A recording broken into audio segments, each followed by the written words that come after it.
Alright, so I think it's about time to get started here. We've got a good list of attendees. Just for your information, this session will be recorded here. Before we get started, just a few housekeeping items. Please keep your lines on mute just so we don't hear any static or anything in your background there. If you do have any questions, you can either use the chat window there or you can unmute and you can ask your question. I will stop periodically throughout the presentation here to address any of those questions. So please ask any questions that you may have that come up as we go through the presentation. So today's recovery webinar, we're going to go through the features and functionality in the Print Audit 6 system that pertained to that particular module there. So before we start, a few things as a prerequisite. You do have to have the recovery module on the license, so the customer will have to have that in place. We will also have to have profiles set to track with pop-up. Now that's not to say that all users or all devices need to prompt for the same custom field information, but for users or devices where you do want to prompt for custom fields, those profiles must be set to track with pop-up. Alright, so another thing that we need to consider with recovery, just under the client settings section here, is the disconnected jobs. So by default, the disconnected job setting is going to be set to track normally. That is our recommendation and best practice for recovery functionality. What that will do is it will allow the profiles to dictate how disconnected jobs are going to be prompting for information at the user level. If we do set it to track normally and the profile is set to use custom fields, those users are going to be presented with a pop-up that asks them for that information when that reconnection occurs. So do be sure to make that track normally the default setting there. We'll get started with creating a client custom field, which is done through the administrator just down the left-hand pane here under Client Custom Fields. So I don't have any currently, but we're going to create a new custom field. So a few different types of custom fields we have within the system. We have our searchable, a searchable drop-down, a simple drop-down, an option, a non-validated field, and our linked searchable and linked drop-downs. For any of the field types that you select, it's going to give you a brief description at the top here. The field allows user to search in a window. So this is recommended for fields that have over 1,000 values. A searchable drop-down, just another way to display, has a maximum of 1,000 values. So if you have questions about those types, do be sure to review the text at the top of the window when you're adding those custom fields. A few other ones to point out: the non-validated. This field just allows users to enter any information into that custom field prompt. I do caution you when using the non-validated field and integrating with a third-party system. The reason is because the users can put anything into that field value, it may not necessarily match the data within that third-party system. So that is something to consider when using non-validated values. Best practice, use a validated field like searchable or searchable drop-down in the case that you're doing third-party integration to make sure that you can keep that data integrity between the two systems. We also have the linked searchable and linked drop-down. They have a child and parent relationship. So you have the main codes and then the subcodes. What this relationship is intended to accomplish functionality-wise is in a law firm, for example. You may have a primary client code, customer ABC, and they may have several different matters that they're dealing with. So a land dispute, parking tickets, that kind of thing. So you have a main code and you have child codes which are related to those codes. For the example here, we're just going to do a searchable field. I'm going to call this client code.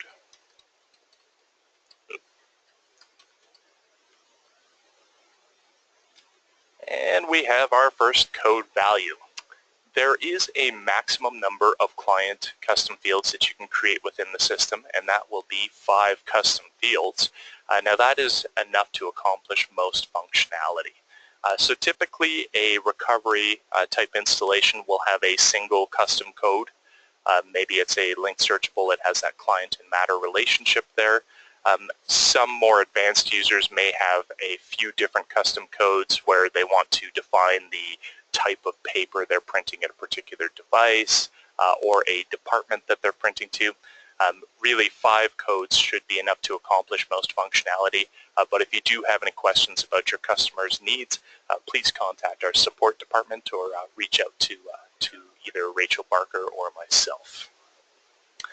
Now once we've created the client custom field container at the top here, the client code values are going to be listed in the lower pane. So you can double click on a blank line, or you can click on a line and click new. It'll create a new code value for you here. So I'm just going to put in code 101. We'll call this customer ABC. And I'm going to make sure that the is active checkbox is enabled there. So I'll add this value, and we can see the code value down below. So I currently have 1 code. I can make as many codes as I want. As you may have noted, I selected the searchable, so we can have over 1,000 codes within the listing here.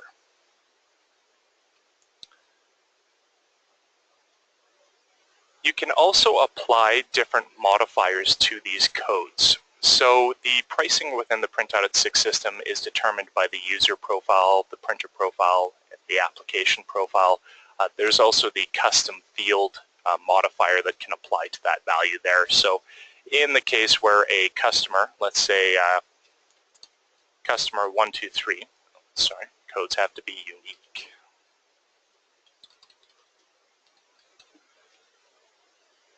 I may give them a unit percentage modifier, and I may charge them 50% of the value. So in essence, customer 123 gets a 50% discount on their printing for black and white and for color. So that's whatever you've configured within the system there, less 50%. We do also have the option to use a budget with client custom fields. Say customer 123 will allow you to charge them a maximum of $50 for printing. We can give them a 50 balance there. So you're able to do that. And in the listing, it's going to show you the $50 balance for black and white and for color, unit percentage modifiers. So everything's going to be listed there. Any questions on any of that functionality there, code budgets or modifiers at this point?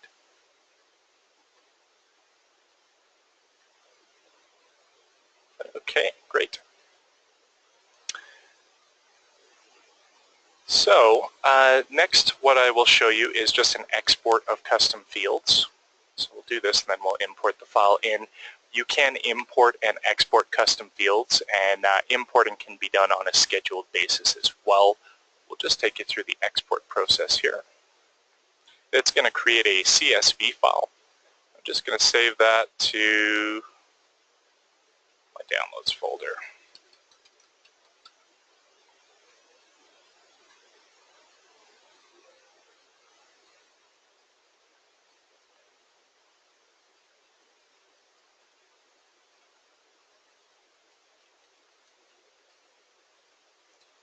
And there's my CSV. I'll open that up in Excel.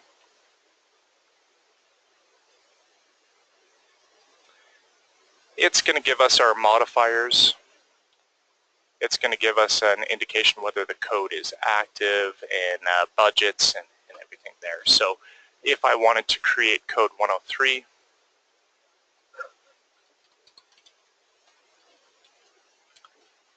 I could do that here.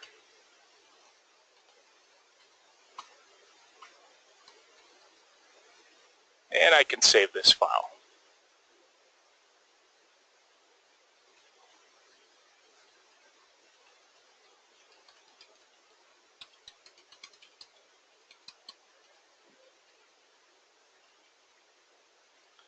And I now have my test modified.csv there as well. So on the other side of this, I can go to the import, and I can select that file for import. So my test modified there. Now a few different import types we have. A printout at 6 values file, meaning this file came out of a printout at 6 system. That just means it's going to honor any of the column orders that we have. Now if you had any questions about these formats, you could always come in and hit the F1 key. That's going to bring up the help file there. And here's some information on the supported formats. So it's going to go through a comma, delimited, or a flat file import. You've got your code, description, modifiers, budgets, active, so on and so forth. Printout at 4, printout at 5, and printout at 6 as well. We even have a definition in here of the linked values. So when you come in, it's a little different for a linked value import. This is going to be a good resource for you if you need to import that type of custom field. On the Advanced tab here, we've got a few different options that are of interest. So only add new values, do not overwrite existing ones. That just means if we see a code 101, we're not going to overwrite that value with an updated listing there. So we're not going to touch that one. We can add new values and overwrite existing ones. This is handy if you're making modifications to budgets or to modifiers there. And last but not least, we can set existing values to inactive if they do not exist in the new file. This is particularly handy when you're integrating with a third-party accounting system of some kind. What it will allow you to do is you can export the active matter or client codes from the accounting system. When you import them into printout at 6, it's going to mark values that do not exist in that file as inactive, so they'll no longer be available for selection by the users. So I do kind of like that one. I'm going to add new values, only add new values and not overwrite existing ones, so we should see that code 103 come into the system here. And lastly, but certainly not least, is the Scheduling tab. And under Scheduling, we can actually create a schedule for this import to occur. So on a daily, weekly, or monthly basis, we're able to import the custom field information into the system here and have an updated list for the users to leverage there at either the device level or at the workstation level, depending on where they're prompting for those custom field values. Now, if I just click import here, it's going to do a manual import of the file with the settings that I've selected, or I am able to schedule the import to occur. You can also remove that schedule if it's already in place there. So for the purposes of our demonstration here, I'm just going to import the file.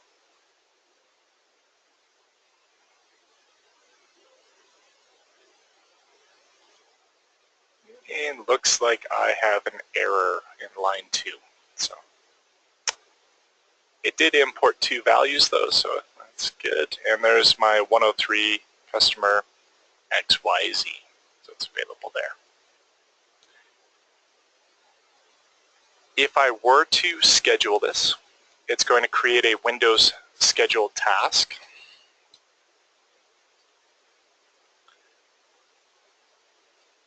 And we can just view that over in the task scheduler if I can drag it over. So here is my client import task. It is going to run as the system by default. Now that is local system. You do have to be careful if you're importing the client custom fields list, the CSV there, from a network location. Typically the local system account is not going to have permissions to that location. So we may have to change this to a service account or a domain user that does have access in some cases there. If it's local to the system, that should not be an issue. You shouldn't run into permissions issues there. Any questions about scheduling those imports?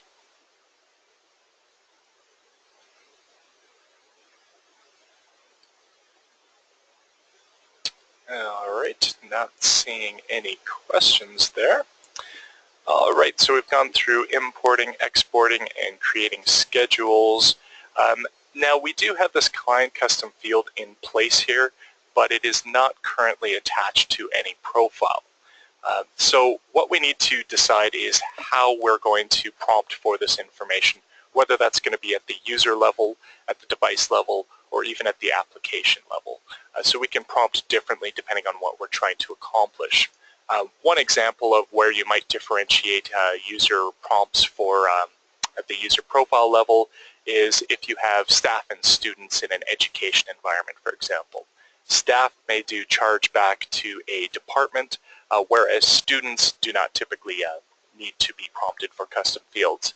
So you can control the behavior of two different user groups through the use of profiles. At the printer profile level, we might create a custom field for paper type for a marketing printer in the environment, for example. So if you wanted to prompt the user to select a paper type like Mylar, semi-gloss, photo paper, that kind of thing to differentiate the pricing at that level, we would prompt at the printer profile level. You would create a marketing type profile and prompt the user for that information. So let's just take a look under user profiles here. And I have my default track profile. I'm going to double click on that. And all the way over to the right here is the client custom field section. So I'm going to mark only use the included custom fields for the user profile, and that's going to enable the client code by default. So at this point, I can click Save, and the users will be prompted the next time they print. In fact,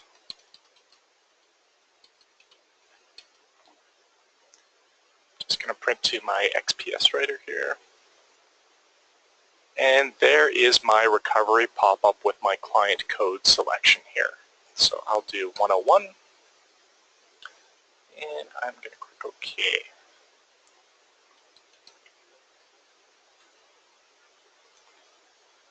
So at this point we have printed to a code and we are able to recover that value there.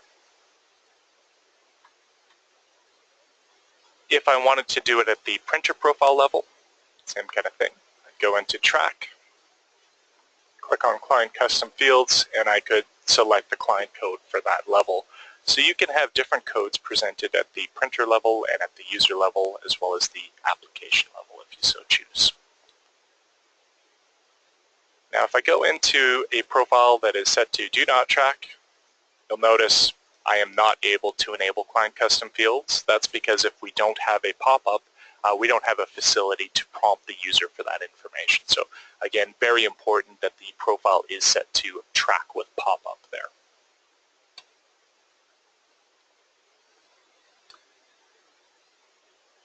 All right, the last one that I mentioned under the advanced section here in applications, go into application, and I can prompt for a specific custom field based on the application that's being printed from as well. So maybe you want to prompt the users for a reason code when they're printing out of a confidential system.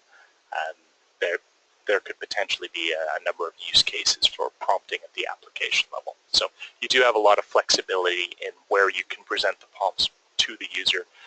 If you do have any questions, as I said, do reach out to our support department, support@printaudit.com.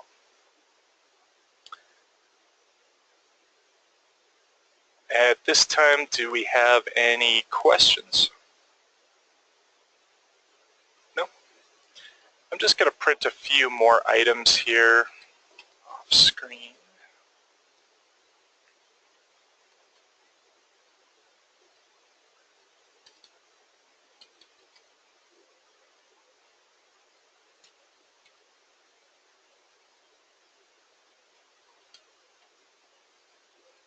Just so we have some data here.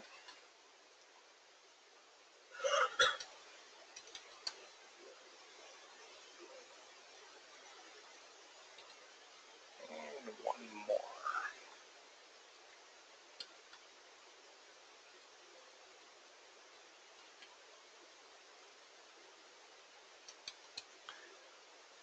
All right. So the next section that we'll take a look at here is just generating a report based on some of those field values. So I'm going to launch up the Job Manager tool, which is our custom reporting tool here. Drag that over. And the first thing you do when you come into the Job Manager is you find jobs. So I have a few jobs printed here to a couple of different custom codes. Now I can go up to Reports and I can create a report. And just a simple summary report is typically what you'll create for client bill back. So let's just go through the wizard there. For the total by, I'm simply going to select client code and I'll leave choice 2 and choice 3 blank there. So you don't need to select all those choices. On the totals and breaks tab, I'm going to select black and white and color pages for my unit totals. I'm going to show job cost totals and count totals. And we'll display grand totals as well. Now, under the title section, I'm just going to put in the following subtitle.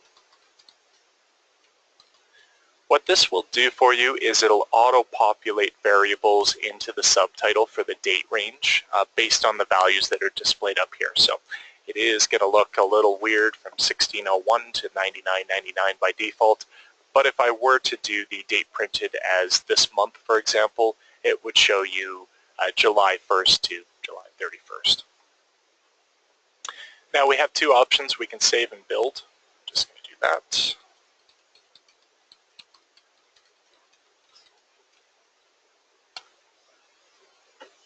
And that is what your basic bill back report will look like. So I've got each client code on its own line item with the total number of black and white and color pages, total number of jobs, and the total cost associated to that particular client.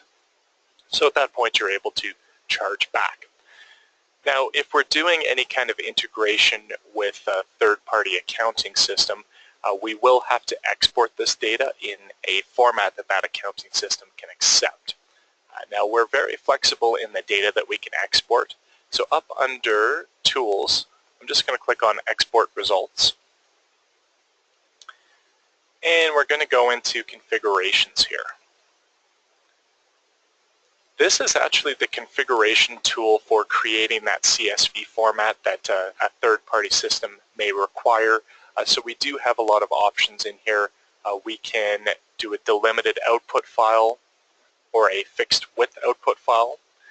With the delimited output option, we can change the field delimiter, so if they require a star instead of a comma, we can put that in there. Typically comma would be the most widely used there. We can output the column name row or remove that depending on the needs of the system there, and we can enclose strings in quotes, which is typically a best practice because a lot of times within a client code description there may be a comma which can play with the CSV a little. It is a comma separated values file, so I do recommend enclosing strings in quotes just to be sure that that data isn't going to be pushed over a column, and it's something that the accounting system doesn't expect there. For the row delimiter type, depending on the system, again there we can change to carriage return or a line feed. We can put nothing, or you can define a custom one as well there. So a lot of flexibility in terms of how you can configure the CSV. We can change the date format as well, and what this little icon will do for you is it'll give you an example of what the format is, so July 11th, right down to the second that it was printed. So you do have some flexibility. Typically you do something like month, day, year. Oh, and I got my slashes incorrect. When you are changing the date format, be sure to click that icon to avoid issues like that where you get something in the date format that you don't expect. So 07-11-17. We can define the number of decimal characters and we can strip out characters from the file as well. So a couple more options. The meat of the export configuration though is going to occur under the columns tab here. And by default it's going to export all the information that we have available in the system. So from the right hand pane I'm just going to remove all these columns. And we're going to add in a few of our own. From the name column here, I'm going to select client code. We will do date printed.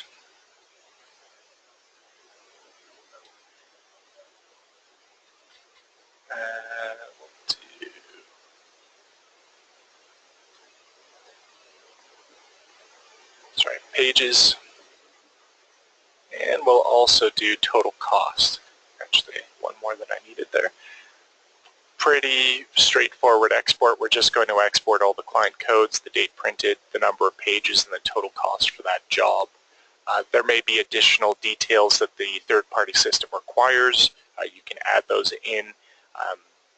There's all kinds of functionality in here, all kinds of information that you can export. The two export types we have are details and summary.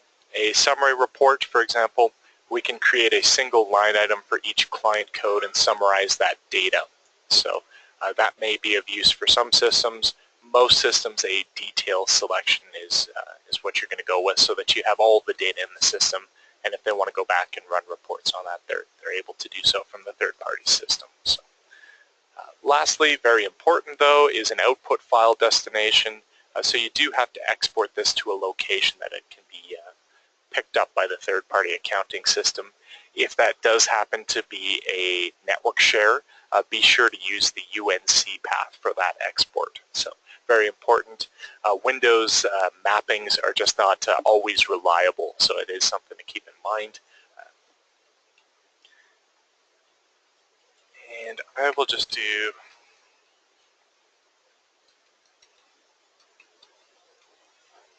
there. And I'm going to save this.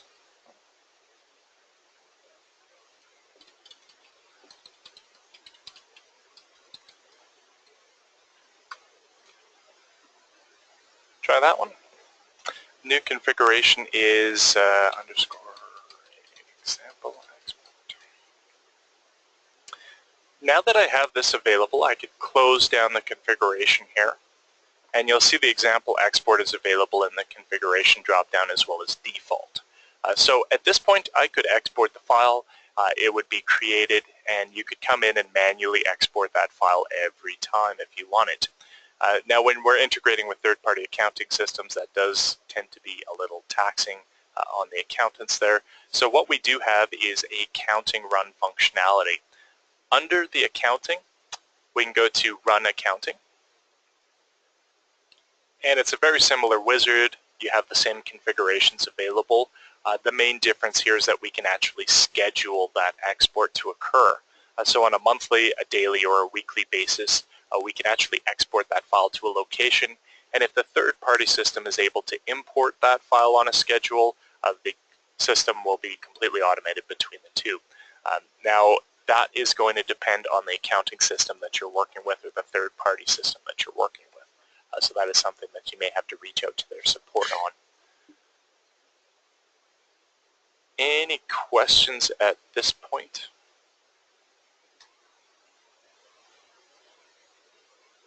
All right. The one thing about the accounting export, the accounting runs here, is it will flag all the jobs that have been exported as accounted for. This prevents duplicate entries in the third-party system from being created. Basically, if you export this on the first day of the month at lunchtime, all of the printing in the afternoon is not captured by the file, rather than going from the second day of the month on. It's just going to export any data that has not been accounted for, anything without that flag. So something to keep in mind there with the accounting functionality. The export results functionality does not take into account that accounting flag. It's going to export any of the data that you returned in your job manager search here. So just something to be aware of. Any questions on the job manager summary report configuration or export configuration at this point before we move on here? Going once, twice. All right. Few other items under the recovery functionality to discuss. We're going to go through setting up user allowances. So those allowances are going to be configured under the user profile section. We're going to apply to a group of users. I'm going to double click on the check profile here. And under the allowances tab is where we can set those. So a few different allowance types that we have available. We have cost, we have page-related allowances. We can even dig down into whether they have black and white or color page allowances, or we can provide them allowances for both black and white and color if you want. So I'm going to do just a total pages allowance. I'm going to say the user can print 50 pages, and we're going to give them an overdraft of 5 pages. Now the overdraft functionality, very similar to a bank's policy on overdraft. If the user attempts to print, 53 pages, they have a 50-page allowance, but they have an overdraft of 5, they will be able to print that job because they do have the overdraft balance there. They're able to exceed the balance in order to complete the job. They will not be able to print any additional jobs after that point, however. So something to keep in mind.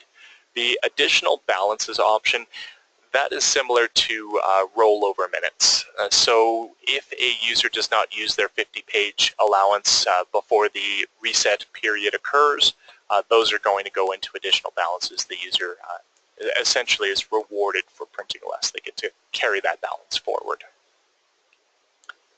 Those are 2 options for balances that you have available there.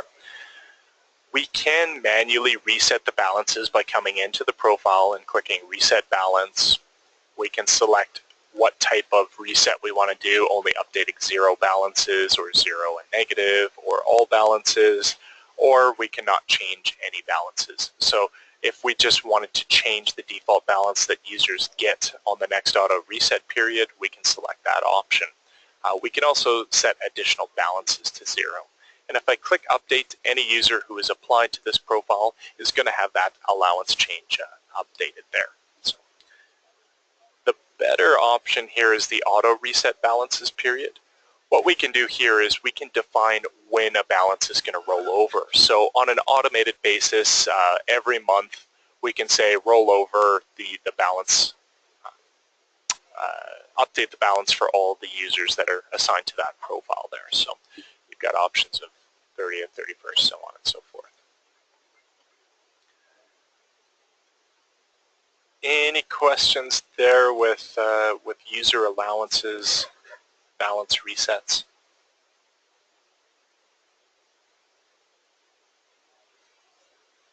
All right. While we're in the user profile, we're just going to click on the Client Options tab here.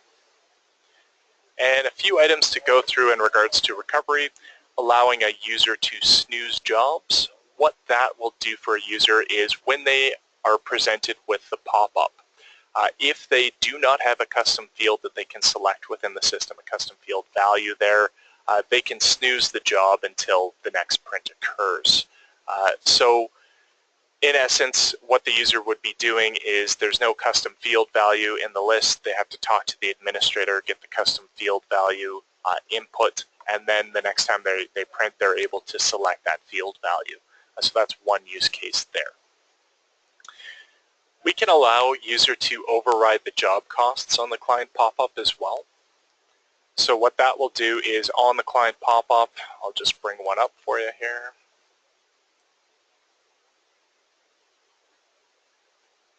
These boxes in regards to unit cost, they will actually, a user can edit them. They can update that to whatever value they need to. So if they have to make a change for some reason, they're able to do that. It is not typically used within the system, but it is an option that you have there.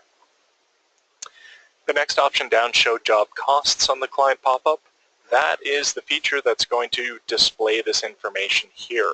So a lot of times in education, you won't show the job cost on the client pop-up to the students. They don't really need to know how much that printing has cost. But that's going to be at the discretion of the customer and their needs there.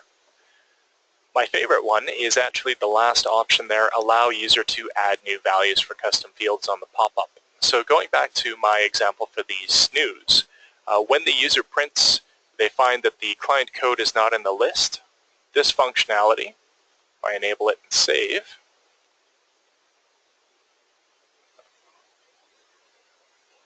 set all balances.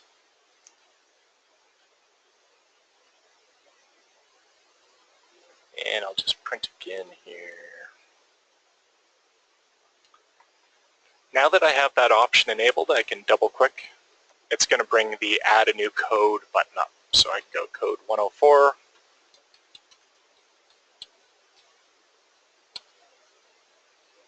And now I'm able to print to that. If I go back to my client custom fields list here and refresh, there's my code 104 available there. So it's an easy way to allow the users to add new field values. Similar situation to a non-validated field, however. Since the user can enter any information, there's no guarantee that that data will be correct between a third-party system and Printaudit 6. So anytime you're doing integration with accounting, I would recommend leveraging the accounting system's active code list so that we maintain that data integrity on the export of data. All right, one other thing to talk about in the recovery under the client settings section here is the batch settings. So batch settings are handy when you're printing a lot of documents to a single custom field at a similar time. And a couple of the options that we have here are manual and automatic batching. So I'll show you automatic, and it's going to give you a threshold. So how long should the client wait before canceling a job? 60 seconds. So if I print a job, it's going to produce a pop-up. If I print a job within 60 seconds, it will take the information that you placed on that initial client pop-up, and it's going to apply that to the secondary job. And every job that's subsequently printed within 60 seconds of one another will be included within that batch. So if I print 5 documents, I can have a single pop-up for the initial document, and all 5 of those jobs will be recorded against that client code value that was selected. So it's nice for batch printing systems. It's nice when lawyers are working on a single client for an extended period and they have to print off a number of documents at a time there. There is also the manual option here, which in addition to a threshold before canceling the job will allow you to specify the maximum size of the job. So I'm just going to show you the manual here on the pop-up. When I enable that option, on the client pop-up there's actually going to be a batch button down here. And if I click on that,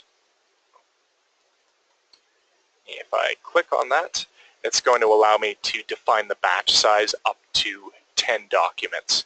So let's say the next 5 documents are going to be within the same batch. As long as I print them within the batch threshold here of 60 seconds, they're all going to be recorded under code 101 here. That's what I've selected. Any questions on the batch settings? All right. Any questions as a whole about the recovery functionality that we've gone through today?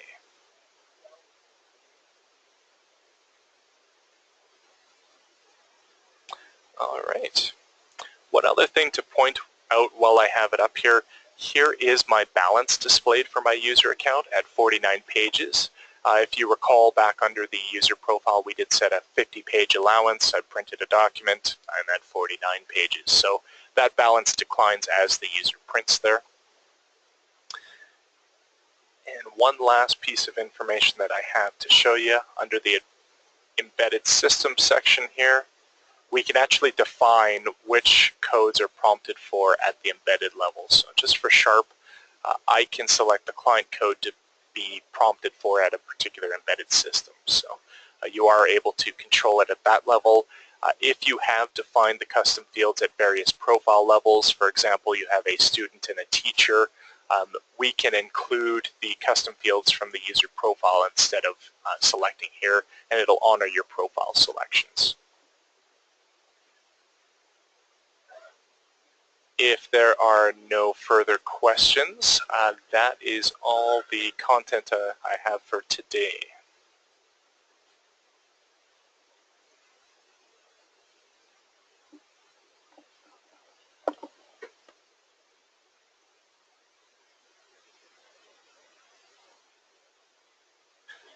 All right. Let's see. I believe I do have a question.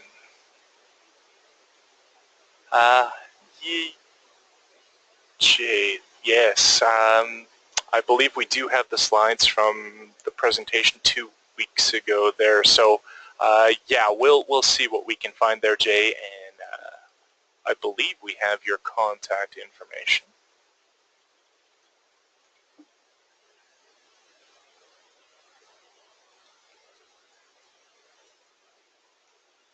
Okay.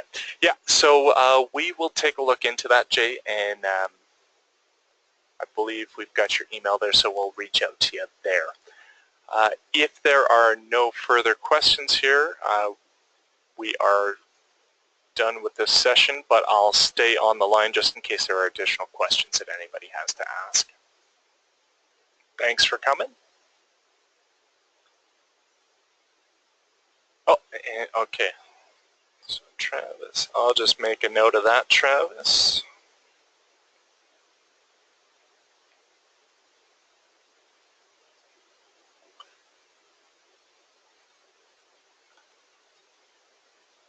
All right.